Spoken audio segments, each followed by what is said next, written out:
We don't have, just as long as she's included in the conversation. All right, well, those time.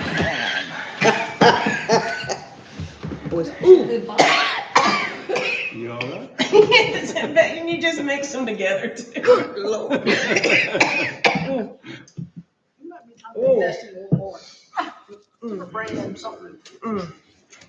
What was that smallpox name? Yes, exactly why. I think it's funny. Yes, ma'am. It's really rough. Two of them now. You can add it to your Coke over there. Oh, yeah. Coke and rum and. Alcohol poisoning. On super heat insulation today. That's the good stuff. There's different levels. There are different levels. We are on. Yeah.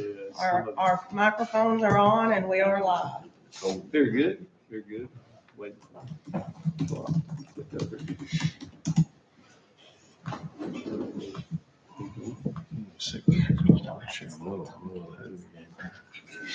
I just. Okay, so I have 7 p.m., so we're gonna go ahead and call the meeting to order. If everyone would, please join us in the pledge of allegiance to the flag.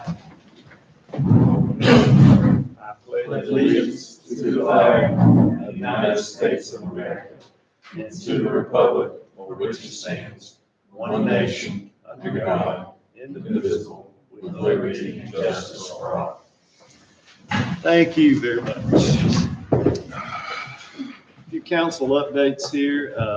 Spring Jubilee brought a lot of people into town, and even with the windy weather on Saturday, I'd like to thank Jordan Carter and Lake Hartwell Country for having this event.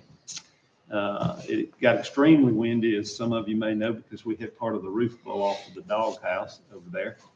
And we were lucky enough to get it stretched back on there, so we're back in business to some degree there. At least maybe we won't get a bunch of water in the building, even though we already have some water being in the building anyway.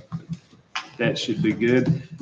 Our next Ask the Mayor session is scheduled for April 18th at 5:30. We're hoping to host this session at the Preserves at Pendleton and are waiting to hear back from their homeowners association contact. Councilman Vince Gollin to my left here will be joining me. We also have a call meeting scheduled for tomorrow at 4 p.m. to continue our discussions on the 2023 redistricting plan and budget for our upcoming fiscal year. Have one Pendleton oil mill update. The cleanup cost estimate came in above what was expected, and now the developer is going through a process.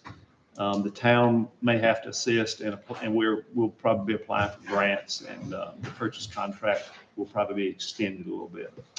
So that's all I have on council updates. With that, I'm going to move on to the public hearing to receive citizen input. And this is a public hearing for abandonment of 2 roads within the town limits of Pendleton. It's a portion of Paper Road located off of Buchanan Circle and Cherry Street. It's located within the town limits of Pendleton. And then it's a portion of Swaney Circle, which is located within the town limits of Pendleton, which is close to where the realignment project will be taking place coming across. For Westinghouse. Yeah, we have those marked up there. So having said that, council is here to receive input from citizens regarding abandoning these 2 roads.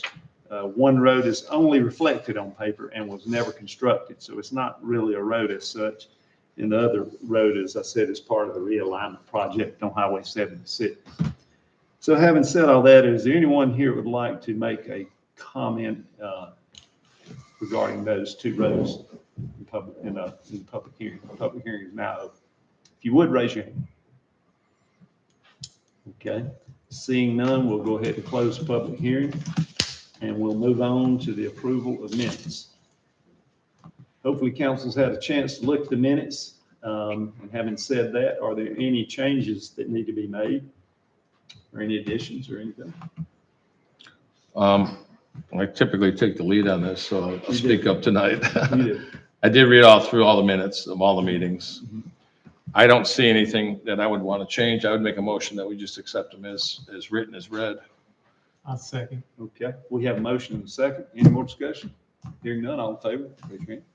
Motion carries unanimous. Okay, so now we're going to move to public comments. There's 3-minute time limit per resident. You must be a resident, a business owner, or a town property owner to speak in public comments. And having said that, is anyone here like to come up? Come on up, Amy.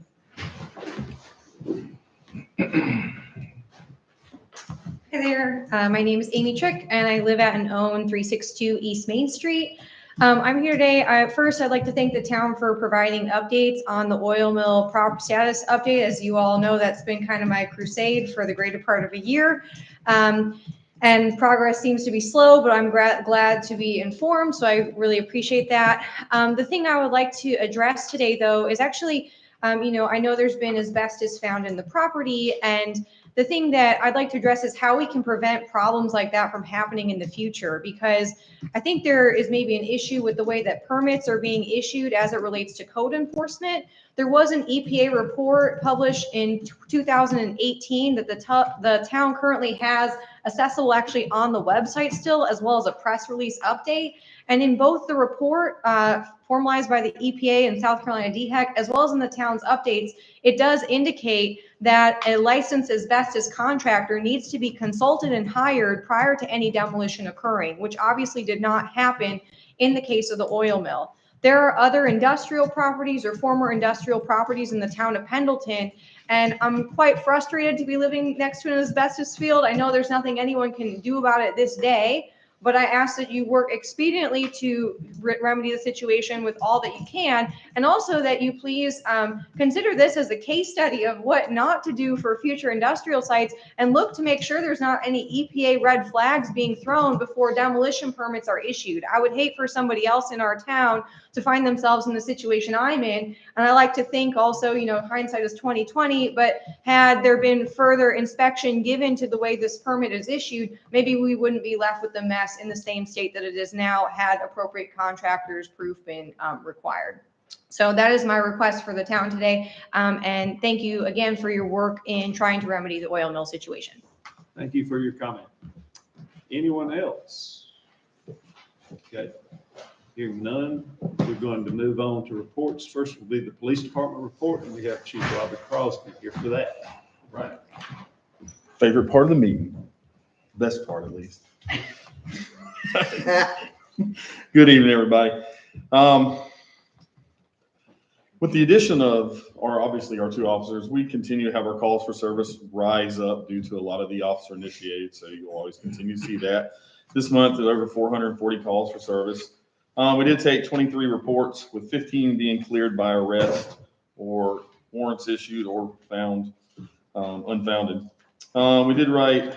Obviously our citations and traffic stops have gone up due to the additional officers that we have here. And you can see we wrote 96 warning tickets and 75 tickets. But to some of the highlights, we did respond to a sexual misconduct call at the food line on March 22nd.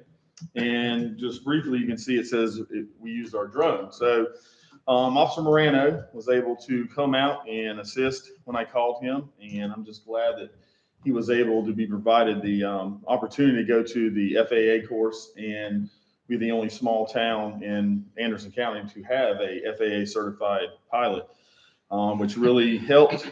And we were able to capture the individual, and the mother of the victim was definitely much appreciative of the efforts that Officer Morano and the rest of the team put forth in capturing him.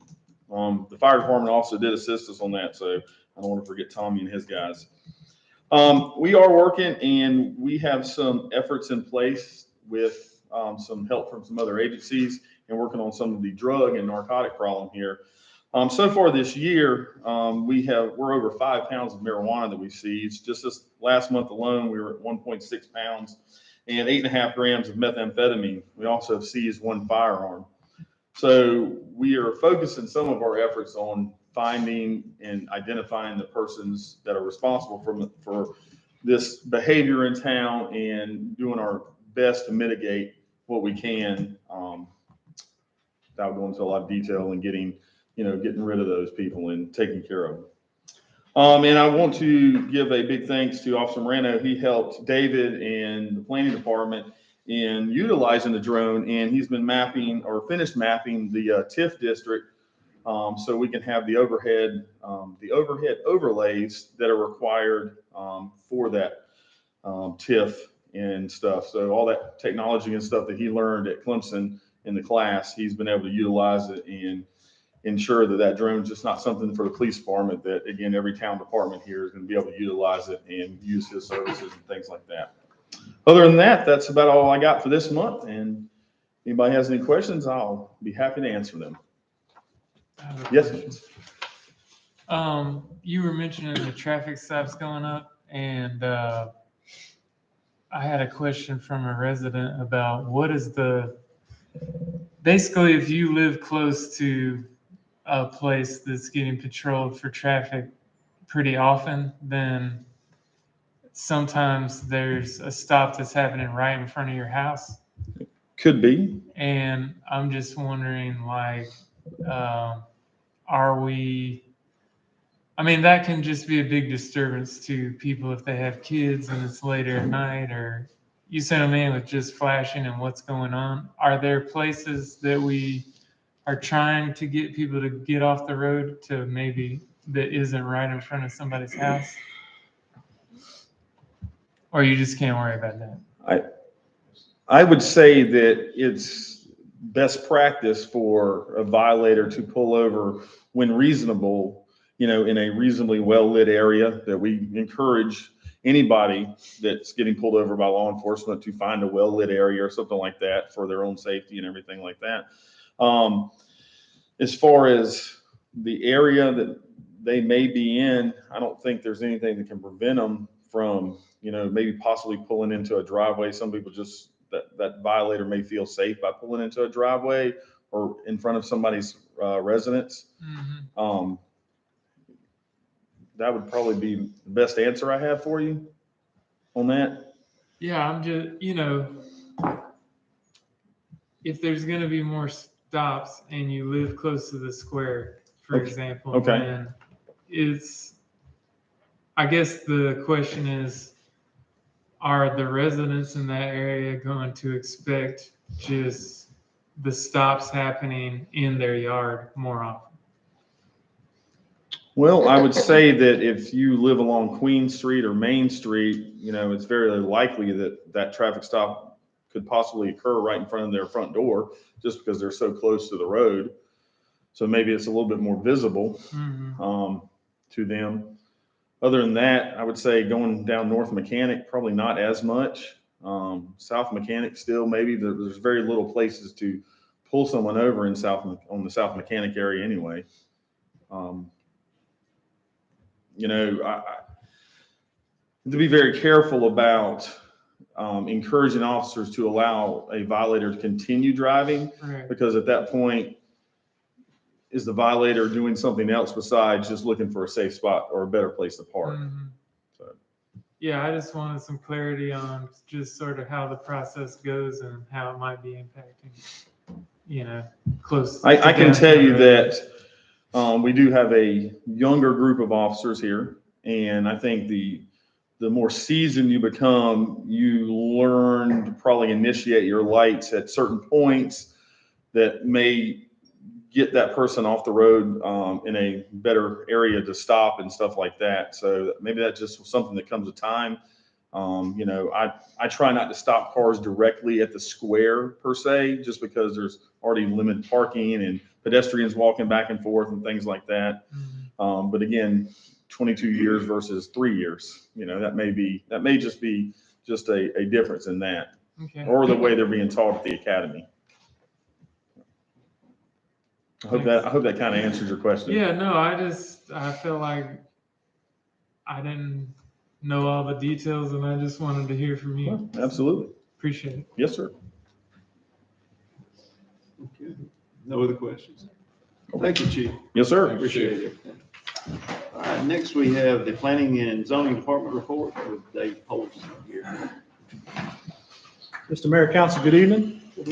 During March, we issued 33 permits in planning and zoning. They broke down as the 17 new homes, 3 new fences, 1 roof, 1 remodel, 1 accessory structure, 1 new solar system, 3 new electrical services, and then 6 miscellaneous, which included encroachments, grading, new gas lines, and generator installs. During the month of March, the planning department met with the developer of Queens Mill and Preserve at Pendleton. They have requested that their bond that they put up at the beginning of the development be released. Before we do that, we will actually go out and inspect all the roads, the curbs, the gutters, everything that the bond covers to make sure it's in good shape. We'll point out to them things that need to be corrected and fixed, which we've done. We've got a list of things they're going to fix. And then once that gets all taken care of, we'll come bring the bond release to you guys. So that's just normal practice for us. We also work with the owner of 233 East Main Street in reference to an application they've made for a Board of Zoning Appeals to a sign regulation. There's a sign that the gentleman wants to put on his business that just is against our ordinances and doesn't allow a roof-mounted sign. So he has appealed our decision. So that will be held on April the 6th at 6 o'clock here at Town Hall. Planning staff scheduled and held an International Property Maintenance Board meeting where the new code enforcement officer was introduced to them. We are actually working on trying to recruit some new members. We've had a couple members whose terms have expired. One of them doesn't want to redo it again. So we're in the process of getting trying to recruit some new members. So if anybody wants to serve on a board, and I'll get up with Miss Amber and make sure we get those advertised. So that's one thing that we're working on as well. Animal control staff continue to work on the dog barking complaint that we've had. We hope to have this investigation completed in April. The code enforcement issued 38 violation or compliance letters for the following violations. A lot of these are no business licenses or no updated licenses. That seemed to take a lot of his time, and it's something that's been pretty effective. He's issued 21 other code violations. These consist of red tags for stuff that's too big to be put in the trash, and then things that litter in overgrown yards. Answered 13 animal control complaints. The upcoming meetings we have in April, we're having a Board of Zoning Appeals, as I mentioned earlier, on April the 6th, and we're not having a Planning Commission meeting in April. One thing that we were able to get started right after I did this report, so it's not on yours. We have started, or we are working towards the planning stage of the TIF district. You guys have done a really good job in the financial part of it, making all those good decisions. So we're going to start the actual planning stages of it. We are working towards setting up some small group meetings. We want to have a meeting with the developer that's in mind, DP3 that's got a project going out there, town staff, and town council. Now, the goal with that is we're going to set all those meetings up individually, but all on the same day so everybody can try and be there. So I'll be getting in touch with you guys. We're looking somewhere between May the 1st and May the 4th. So I'll get up with Miss Amber and get some dates to you guys and see when you're available. So it's just a different part of the tip where we can actually start seeing some things put on paper. We're planning on setting up some open charrettes that we're going to open to the public. The meeting that we schedule for town staff and town council, that meeting will also be open to the general public. So it's a way for them to come in and get information about it. And then sometime in June, we're looking at maybe setting up a final public presentation to have a public meeting with that. So we haven't finalized the dates just yet. We're getting close. I just wanted to, bring that to your attention and let you know that that's coming down the pipeline. So that's all I have. If you have any questions, I'll be glad to try and answer them. All right, yeah, I have a question for you, David. Yes, sir. Just to refresh my memory, that BOZA meeting for 233 Yes, sir. Main Street, their decisions are final, right? That doesn't have to, once they make a decision, or does that come to council? I'm just trying to refresh my memory how that works. No, the only recourse an applicant has after the Board of Zoning Appeals is circuit court. Okay. That's what I was trying to remember. Okay, thank you for that. Yes, sir. Of the 17 new homes, how many of those would have been on infill lots versus other? So only 3 of them are infill lots. We currently have several of them we've already permitted months ago. Most of these new homes that are being built are the ones in Falls of Meehan. So we have right now, we haven't issued a infill lot development home last month. That was my question. Yes, sir. How many positions do you have open up for the international property maintenance? So right now we think there's going to be 2, but we're going to work all those details that I got to get with Miss Joanne. She really does a good job of keeping track of all that stuff for us. So I'll have some more information on that hopefully soon. We just kind of wanted to get the word out there. So if somebody heard, or you may know somebody who wants to do it, and so try and solicit some help. I'll ask you another time. Anything else? Thank you, guys. Thank you, Dave. Next, we have the administrator's report. Current bill dates, March 23rd. On the consumption billing for water, we billed 6,829,000 gallons of water. That's $56,557. In sewer, we billed 7,566,000 gallons. That's $73,674.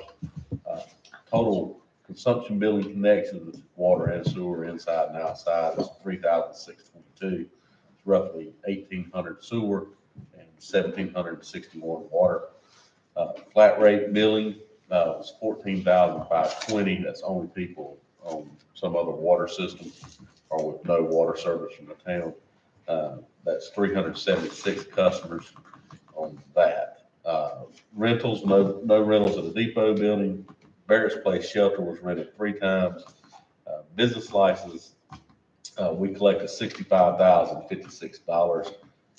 My understanding, I asked Amy a lot of that may be business license. I believe Jason found contractors working without license that had to pay for multiple years. Motor vehicle tax is $18,760. Property tax is $29,213. You had your last big property tax deposit last month. We processed 1,500 transactions for a total of $361,113, and 853 customers paid online for a total of $63,013. Clips and Care assisted 1 customer. Municipal court had a total caseload of 38 cases. 12 cases were dismissed or found not guilty. 4 cases were continued, and 6 cases were found guilty in their absence. 10 cases pled guilty, and 6 cases requested a public defender or a jury trial. We have quite a large caseload for Judge Whitman's last trial date in April. And I believe it is over 50 cases.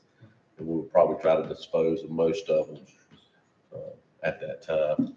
Set off debt, collected $483.85 for a utility bill. And the police fines were $1,177. We kept $408 of that. March work orders, 357 were entered, 362 were completed. And I think as a reminder, lease season ended March 31st. So if you put out any more leaves or grass, that need to be bagged so that the employees can pick them up and throw them in the garbage truck. And as the mayor mentioned, we had some damage this weekend at the doghouse. The wind folded back part of the roof that was up there. We were able to get it temporarily tacked back down, and we have the insurance claim in process right now to see what may be covered on it. There's a high likelihood that it'll have to be completely replaced because of the wood rot on there. West Queen Street may be the best news, and we have to thank Senator Thomas Alexander for his help on that. Is Commerce finally approved the notice of award. So we actually have to get back with ACOG and the contractor to redo the time frame on the construction. But we are through at least the notice of award, and now we have to do the contract documents and send them back down to Commerce. So hopefully that won't take nearly as long as this one took. How much time did we lose? You lost about 4 months.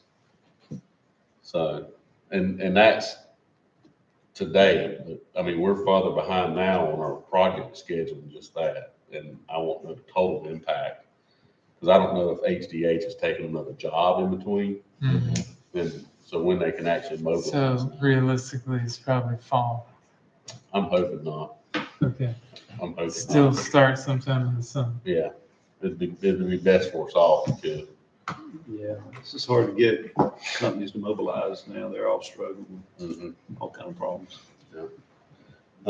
And he has a really good site manager that I hope we can get that we had. Mm-hmm. So we'll just have to see.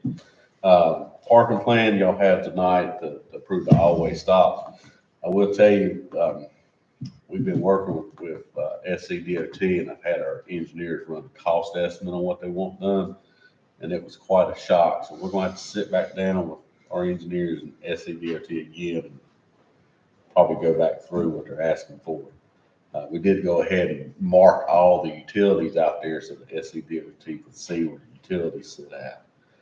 Dalton Road and some of the other paving, Dalton, has been behind because of some utility relocates, not only from us, but AT&T and Sandy Springs. And now they're behind on rain, so hopefully they'll get that finished up in the next 30 to 60 days. And then the paving, we're hoping will be out for bid in the next 2 to 3 months to go to the next paving cycle of ACTC. Paving for what? Okay. The next for Elm Street, Jackson, Oh, Pruitt, okay. Wisconsin. Okay. So, I thought you were, had something to do with the parking behind Bruce, that's right. So, no. okay. No, we have our attorney, that is one thing. We have met with Jerry, and our attorney is working on the contract, sales contracts, to send to Mr. Rhodes' attorney. So, but Mr. Rhodes' attorney is out of state right now for the next 2 weeks. So, Thanks, Steve. Okay, well, thank you. Appreciate it. And we'll move on to some action items. First is going to be consideration of a proclamation proclaiming April 2023 as Child Abuse Prevention Month in the town of Pendleton. April is Child Abuse Prevention Month, and we have a resident here, Sonia Morton, who's with us tonight in the back. Just got to meet her a little bit ago. She reached out to the town to promote and educate town residents on this important matter, and it is very important. Not too long ago, we had a little girl out here on Cherry Street that is missing and is still missing. Her name was Leona Wright, and she was very young, and it's a sad thing because all children, they're so vulnerable. They all deserve to grow up in a safe environment, and this is something we need to be cognizant of all the time, is protecting our most vulnerable. So I'm not going to read the proclamation, but having said that, do I have a motion that we pass this proclamation proclaiming April as Child Abuse Prevention Month? Anybody? I make a motion. Second. Okay, I have a motion and a second. All in favor, raise your hand. Motion carries unanimous. Thank you. We have another proclamation here, which is something that's also important. It's consideration of a resolution designating April as Fair Housing Month in the town of Pendleton. The passage of this resolution is a requirement to receive CDBG funds. This year commemorates the 55th anniversary of the passage of the Fair Housing Act, the landmark civil rights law that was signed by President Lyndon B. Johnson that made discrimination in housing transaction unlawful. Another very important thing, because we definitely want all our citizens to be afforded the opportunity to attain a decent, safe, and sound living environment. Having said that, do I have a motion we pass this resolution as well? I make a motion that we pass it. Second. Have a motion second, all in favor? Okay, motion carries unanimous. Next, we have consideration of a resolution of Pendleton Town Council approving 2 locations downtown for all-way stops, or we like to call them 4-way stops sometimes. The SCDOT has requested Town Council approve the recommended all-way stops at the intersections of East Queen and Broad Streets, and also at Cherry and Broad Streets. And that's a couple places where we have a lot of traffic, and we have had traffic accidents. And I know Tommy can bear that out, especially at Cherry and Broad. We have one every once in a while crop up over there. Completing this recommendation will further progress the approved parking plan that Steve mentioned a while ago that we're working on. Having said that, do I have a motion we pass this resolution? Yeah, I'll make a motion. Yes, sir. I'll make a motion that we pass that. All right, we have a motion. Second. We have a second. All in favor? Raise your hand. Motion carries. Thank you. Next, we have consideration of a resolution adopting redistricting criteria to be used in developing the 2023 redistricting plan. This resolution is recommended by the South Carolina Revenue and Fiscal Affairs Office for the upcoming redistricting plan. Redistricting is a process of re-examining and making changes to political boundaries, or what we call wards, to account for changes in population. Once council has determined the draft map, staff will move forward with scheduling public hearings and first and second readings of the redistricting plan ordinance. So having said that, if there isn't any discussion, I have a motion we pass the resolution. I feel like it'd be beneficial just to read these out for, You want to read the The seven, You want to read the the seven resolution? things. I mean, just the seven principles. So, So the public- Yeah, it's just 7 principles, okay. well, I feel Sure. like redistricting can be somewhat of a hot topic, and part of this resolution is that Okay, we're, sure. Well, I've got it right here, so I'll just go ahead and read them. Districts shall be of equal population or as nearly as practical to comply and adhere to the constitutional requirement of one person, one vote. Number 2, the population variance between council districts shall not exceed 10% as required by South Carolina Code, Section 4-9-90. Number 3, comply with the Federal Voting Rights Act and all other applicable court decisions and federal and state laws. Number 4, ensure that districts are contiguous. Number 5, districts should be drawn to minimize the division of voting precincts and communities of interest to the extent possible. Number 6, districts should be geographically compact so that nearby areas of population are not bypassed for a more distant population. Number 7, solicit public input. And those are the 7 things. So it's designed to balance those districts out demographically and in other ways. That's basically what it's about. Anything else?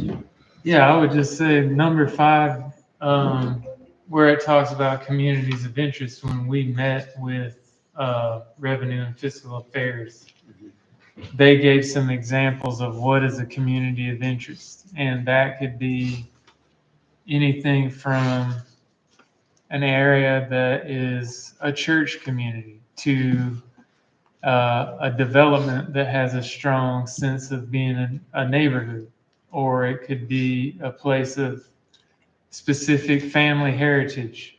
And so part of this resolution is saying that we'll consider communities of interest and that we should minimize the division of neighborhoods and other ways. We're not trying to divide sort of the organic community that already exists in the town as best we can. Okay. Anything else? So this is strictly just a resolution tonight that we're going to move forward and continue to, and there's going to be a public hearing Yes. going forward at our next meeting, Right, it's just adopting the criteria to be used. just the criteria to be used. That's what it is. That's all we're doing. Right, So the public will see the maps right. in the next phase Yeah, of this. once the council's determined the map, then staff will move forward. We'll start scheduling the public hearings and all that, and go forward with all that. And then you'll have the first and second readings of the ordinance. So, Thank you, Mayor. thank you. Anyone else? Hearing none, do we have a motion? I make a motion. Okay, have a second? I'll second the motion. Okay, we have a motion and a second. All in favor, raise your hand. That motion carries. All right, next we have consideration of a resolution. A lot of resolutions tonight. Abandoning a portion of Paper Road, which we talked about earlier, off Buchanan Circle and Cherry Street, because it's not really a road, it's a road on paper.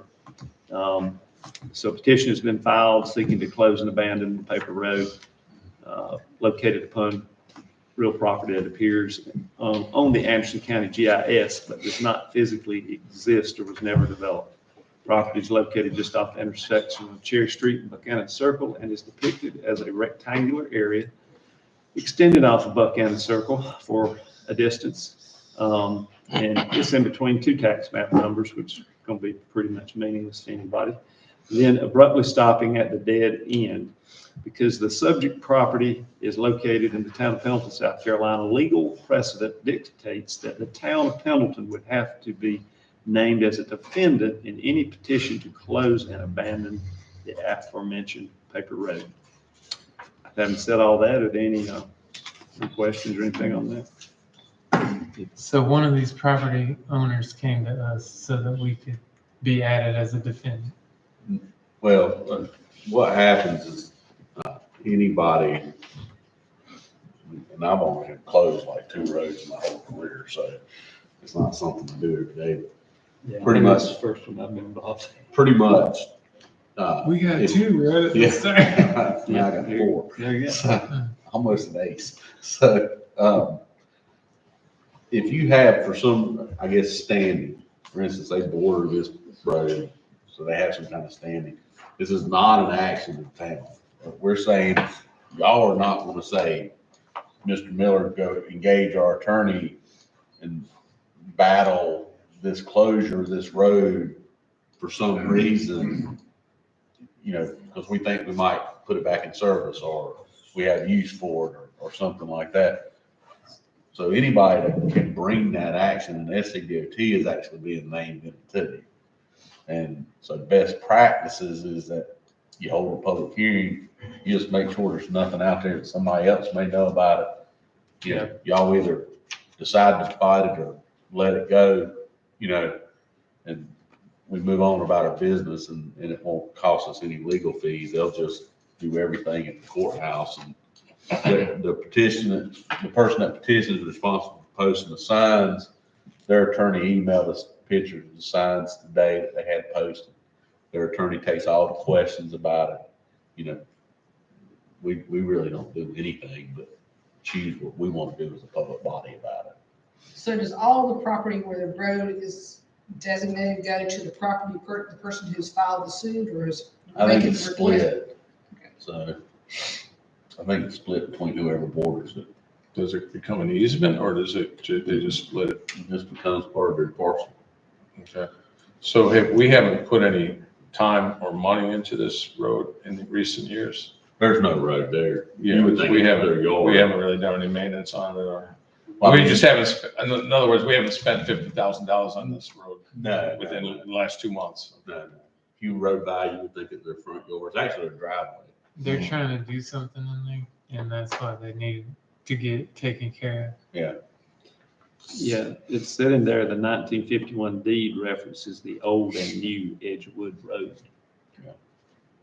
So does that attorney contact the neighbor and then that's all we're done? I just don't want to say, okay, we're going to not I don't, change it. I don't know. And then we end up in another lawsuit because they haven't done their due diligence to. There's a statutory thing that they have to follow. It's not just, and I don't know the statute Okay. from their end that they have to do, but it even tells them what the sign has to look like. So it's very specific on what they have to do and how they have to do it, so. They do have to know if that's all right. of. It's not just a land grab. It's not just, I mean, it can be just a land grab, but there's a lot of public notice in it. And I think that, I guess, like you couldn't shut down Cherry Street and take Cherry Street from us. Because it's an active road. Do we need to make a So then it motion? just comes off of the map? Eventually, they'll have their lots redrawn. And I assume they'll go to the center or whatever that right of way was. Yeah, the little house that's set there, it burned. If I remember, that was the folks that lived there, the last name was Mize. I remember them. Yeah, it's kind of an odd little lot, anyway. Not kind of an odd house. The house, I guess they built it to fit the lot. It's kind of strange. Yeah. So do we have a motion or any more discussion about it? I make a motion that we pass the resolution to abandon that portion of the paper road. Okay. Do we have a second? I'll go ahead and second it. Okay. All in favor, raise your hand. Motion carries unanimous. Thank you. So here we go again. Consideration of a resolution abandoning a portion of Swaney Circle, and it lists the tax map numbers there located within town limits. This is part of the requirement of realigning Swaney Circle and Westinghouse Road that we have previously approved. And one of the things we'll need to do to move that project forward, which will improve the connection and the connectivity over there in that area and a lot of things. Hopefully we'll get a crosswalk in there and all kind of nice stuff. So that's what that's about. Any questions on that? So if we do this, what's the timing of it all? Because that's still a pretty active road right now. Am I wrong on that, or I mean, barely active road? I mean, there's a few, it's not active. This is a horrible thing to turn out of because it comes in such Sure. an angle. No, But It's you- not- it needs a lot of work. Yeah. Right. But you can go down Weaver now, and I can't remember what that Trade Street can come out, you can get back to Dalton, so it's not. Well, my question is, like, do they start tearing this up next week? Because They we, may. okay, or they, I'm gonna equate it to, a runway being closed. They just put big X's on there and you don't drive down that anymore. I'm just curious how that all happens. Yeah, I don't know. You have, you don't have many people over there as far as houses, and they can go out the other direction. So. Y'all aren't planning to go out there and put road closed signs tomorrow. We because won't do anything. Yeah. So they'll just keep using it until Yeah. the contractor closes it. Closes the road. Yeah. Okay. But that's a good question. That road is a great cut through for those houses to go through to get to all the stores on that side, because I use it. Yeah, and I think ultimately that's what it'll really become, is going to be a connection into the shopping center, maybe keep a lot of people off 76. Well, I'm just like, and I understand we're doing this because of the Westinghouse realignment and all that, but I'm like, what comes first? Does that road go away and you don't have access to it anymore? Or do we get the alignments started and then the road goes away after that? Yeah, well, really, what we're doing is abandoning it with this, but Okay. then We're not demolishing. we're it. not demolishing, Okay. we're just abandoning. the If road. somebody calls in the next few Yeah. months, we're not gonna be fixing it. Yeah, Well, that makes sense. Okay. All right. yeah. So when it's reconnected, will it stay Swaney Circle,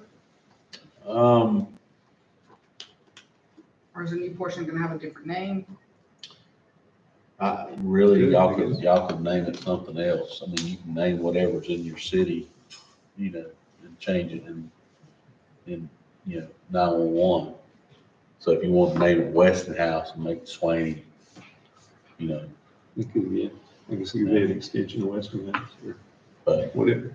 right now, So Westinghouse would go all the way across, and then some of the road in front of Griff's would remain Swaney Circle, or, yeah, that's, so it's gonna pretty much tee up over there?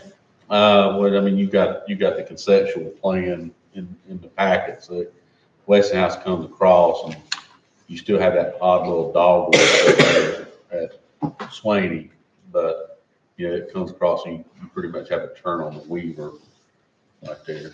So it's not, just the topo and the existing Swaney is not the best. But you have a way to get back there to it. So, Yeah.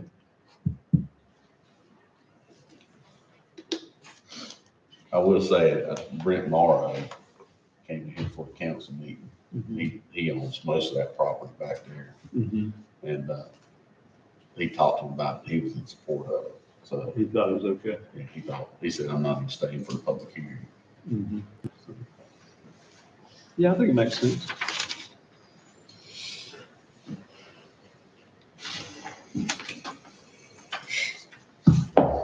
I make a motion. Okay. We have a motion. Do we have a second?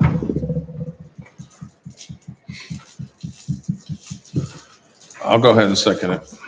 Okay. We have a motion and a second. All in favor, raise your hand. Motion carries unanimous. All right, next we have consideration of entering into an intergovernmental agreement between Anderson County and Town of Pendleton for Anderson County Magistrate Judges to preside and over Town of Pendleton court cases. With Judge Whitman retiring in April this year, it's in the best interest of the town to enter into this agreement with Anderson County and allow them to hold municipal court for Pendleton. Pendleton officers will have more flexibility when scheduling court dates, and court will be held at the county magistrate court. All fees collected will remain with Anderson and their magistrate court. We currently spend $13,000 on municipal court and collect approximately $3,000 in fine revenues. so not a great situation. By entering into the agreement with the county, we're avoiding future costs and the potential of having to add a part-time clerk of court. In exchange, we will have no increase. We will have to increase some expenses rather in the police department's budget to account for overtime and additional travel for the officers.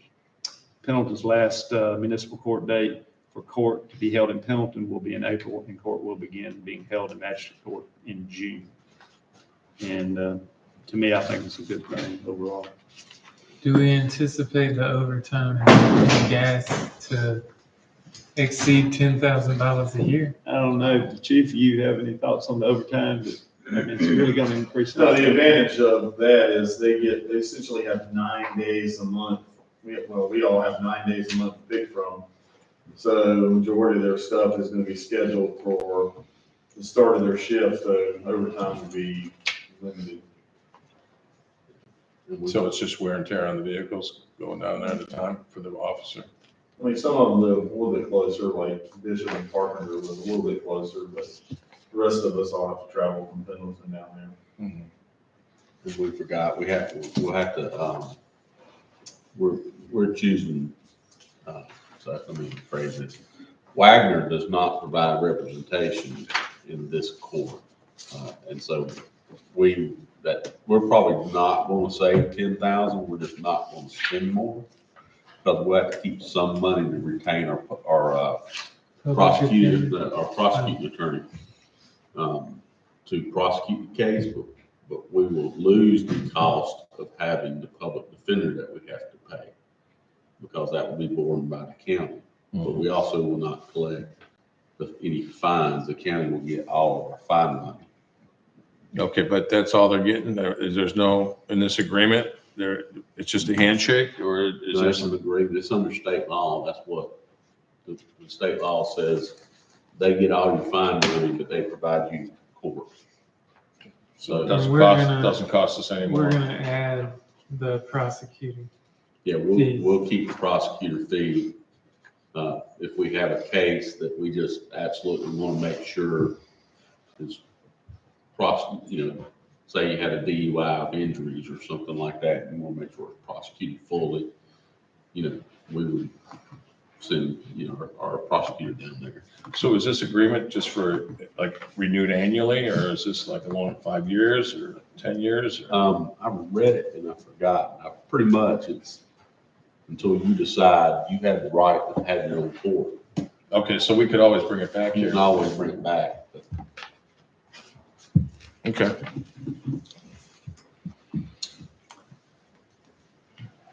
Do we need to make a motion? Yes, sir. I'll do that. Okay, we have a motion. Do we have a second? I'll second. Okay, have a motion second. All in favor, raise your hand. Motion carries.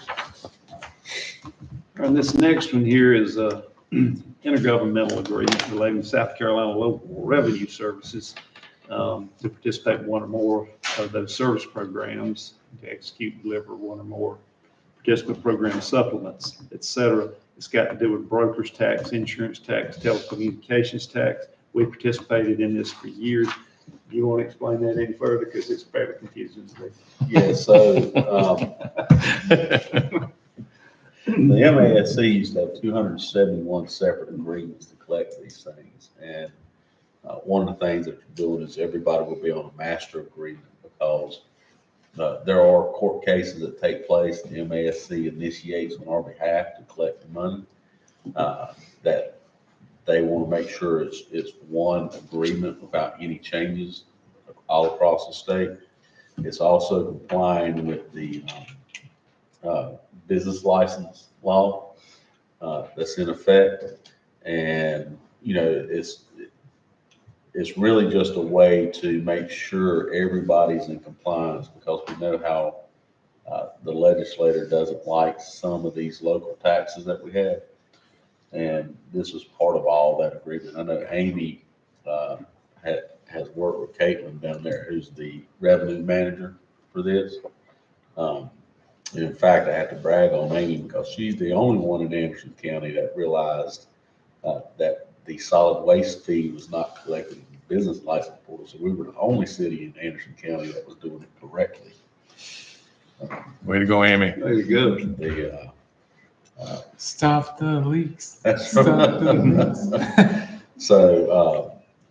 So it's really just something everybody's having to do right now. You can kind of see the rates and the fees that get charged. And it's a significant amount of revenue, so So is MASC funding their programs through this Yes. tax sharing? yes. I'm sure they're using it for something, yeah. So, I would think. I mean, Yeah, I mean, they got their, you get their finger in the pot. I mean, otherwise you have to fund it and audit it and defend yourself in court and everything else, so. Yeah. Yeah. So if there isn't any more questions or discussion, do we hear a motion to pass this for first reading? It's the first reading. I make a motion. All right, we have a motion. Do we have a second? I second the motion. Have a motion second. All in favor, raise your hand. Motion carries. Thank you. Okay, so we now have consideration of second and final reading of the ordinance to amend the water and sewer use ordinance. This amendment will allow staff to require the completion of a temporary easement for utility services and a limited power of attorney. The temporary easement document will give authority to staff to install elder valves on properties at their expense if needed to disconnect sewer service for non-payment. The limited power of attorney will give authority for staff to disconnect water service with the customer's utility provider, if not the town. This practice will be utilized if the customer does not pay their sewer-only bill. Proposed amendments were made to Article 2 and Article 3 as shown in red in the ordinance that you've probably already seen. Having said that, or any questions, we've talked about this before. So This is the final reading. yeah, this is final reading on it. This is, so if somebody doesn't pay their sewer bill, where we got, say, another entity serving the water and allows us Shut it off. to shut it off. Okay. That's what it's about. I have not gotten any feedback one way or the other. Has anybody else gotten any feedback regarding this, negative or positive? I have, I'd make a motion to go ahead and okay. approve the second reading. Okay, have a motion. Do we have a second? I second the motion. Okay, we have a motion and a second. All in favor, raise your hand. Motion carries unanimous. All right, so next we have consideration of executive session. I can't talk all of a sudden for UDO appointments.